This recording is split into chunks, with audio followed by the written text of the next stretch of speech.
आकाशाने उडान नाकारलेल्या पंखांना गरुडाचे सामर्थ्य देणाऱ्या महामानव डॉक्टर बाबासाहेब आंबेडकर यांच्या कार्याला व विचाराला कोटी कोटी प्रणाम। मित्रांनो, चला ऐकूया महामानवाची आत्मगाथा। तो मीच तर नव्हे ना। माझे आजोबा मालोजीराव हे होत। त्यांचा एक धाकटा बंधू होता। तो 14-15 वर्षाचा असताना साधू लोकांच्या झुंडीबरोबर घरातून निघून गेला आणि नंतर जवळजवळ 24 वर्षांनी परत आला। त्यावेळी त्याची आई म्हणजे माझी पणजी ही जिवंत होती। आपला मुलगा फार दिवसांनी परत आलेला पाहून त्या माऊलीला अतिशय आनंद झाला आणि त्याने आता संसार थाटून तेथेच राहावे असा तिने आग्रह धरला। त्याप्रमाणे मालोजीरावांनीही त्यांची समजूत घालण्याचा खूप प्रयत्न केला, पण साधू महाराज काही ऐकेना।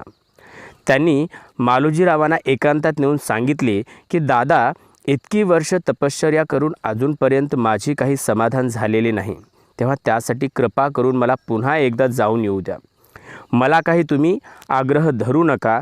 त्यावर मालोजीरावांनी यावर आपली काही हरकत नाही असे सांगितले, पण म्हातारी तुला सोडायला तयार नाही त्याचं काय।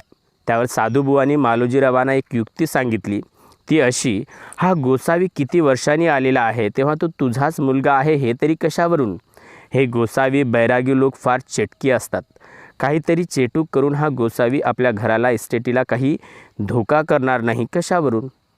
तेव्हा हा गोसावी जात आहे तर जाऊ दे, उगाच त्याला आग्रह धरू नकोस असे तिला सांगायचे।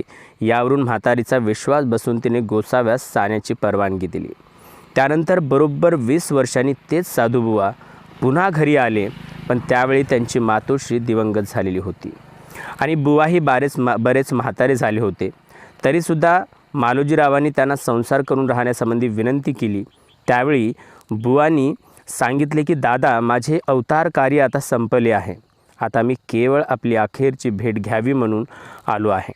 यापुढे आपण बांधवाची भेट होणार नाही, तेव्हा आता मला येथे राहण्यासाठी मुळीच आग्रह धरू नकोस।